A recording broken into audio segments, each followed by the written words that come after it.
Alright, this is the first video on vocabulary of the year. This is on list number 1, which focuses mostly on literary text. Usually our back of the book vocabulary is focused on just one idea, but today we've got two.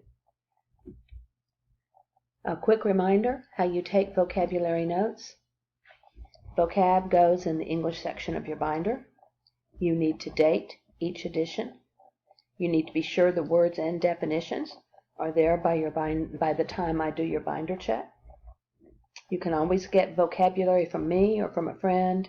It's posted online. It's posted in my room. You can find it. All right, there are two basic kinds of text in the world. Just like in math, you've got the set of odd numbers and the set of even numbers, and everything is one of those. Well, this is the set of literary text and the set of informational text. And everything that's written goes in one of those. Literary text is text that is made up. So literary is movies, novels, short stories, plays, things that everybody likes usually.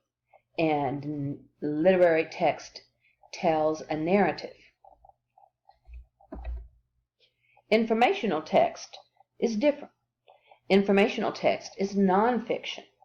So it's facts, details, data, dictionaries, textbooks, how I met my husband, the story of my life, world geography maps, everything that is written down that is not a story. And the purpose of informational text is to give information and sometimes persuade a reader. So, we've got two basic kinds of text, literary and informational. Now, there's three basic kinds of writing that go under them: narrative, expository, and persuasive. Narrative text tells a story. And since a story is fiction, narrative text is always literary. Expository text is text whose purpose is explaining or giving information. No stories, no made-up fun stuff. It is informational text. Persuasive text is text that is intended to change a reader's mind. Commercials or brochures, come to this speech, come to this class, whatever. And it is also informational text. Annotation is the first word that is just for literaries. It is when a reader marks on a text while you're reading it. Now, obviously, you cannot write on a textbook, or you shouldn't.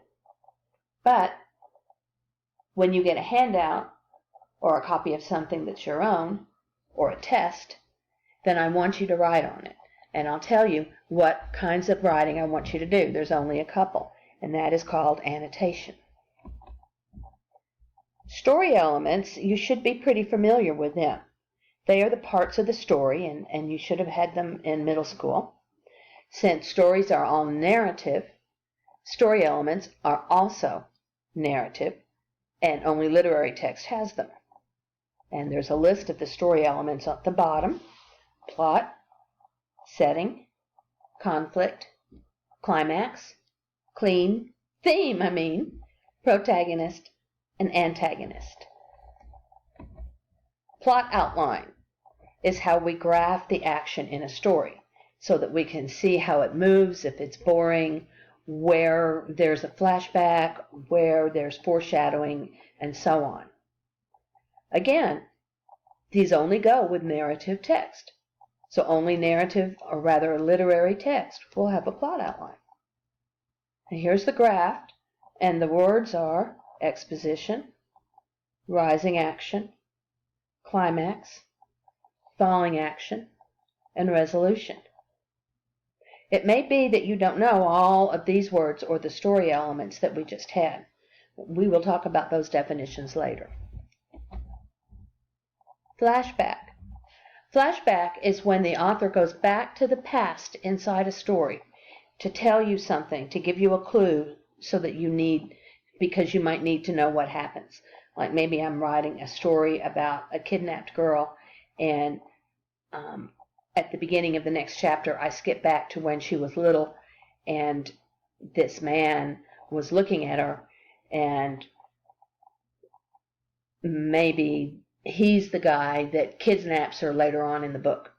And so that's a flashback, and it's a clue. And maybe he has a mark on his head. Maybe he has a lightning bolt on his head like Frankenstein or something. And that gives you a clue coming up further as to maybe who is the antagonist. Foreshadow is very common. It's when the author gives you a hint or maybe a warning that lets you have an idea of something that's going to happen in the future. So maybe there's a story where all of the description, it keeps talking about flowers this, flowers that, she's flowered dress, flowered wallpaper, whatever, and then at the end she drinks a poison made out of flowers. So it's like the whole thing has been leading up to these flowers. That's kind of like what a foreshadowing could be. Now, tone is a very important word, and it belongs to all text, literary and informational. Tone means how the writer sounds. So let me think. Let's say I'm writing something called Teaching English. Now, that could be boring, couldn't it? Mm-hmm.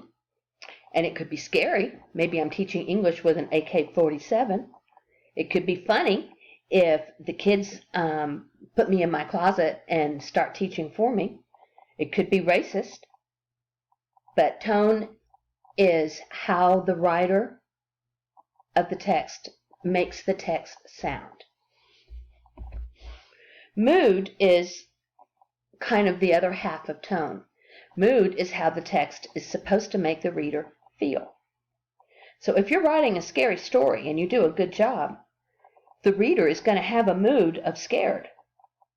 If I'm writing a racist story and I am being really hateful and mean, then my reader is going to be angry, I hope, unless my reader is a racist, and then I don't know, I don't like that, so forget it. Mood is also present in all text. Tone and mood kind of go together. This is the list of the back of the book words. List number 1, called literary text. And all of the words are up here.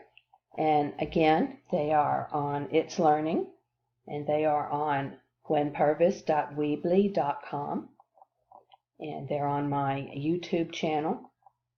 They're on this PowerPoint, and they're hanging up or written or somewhere in my room. So there's no excuse, ladies and gentlemen, not to have this list and the definitions by Friday. Thank you.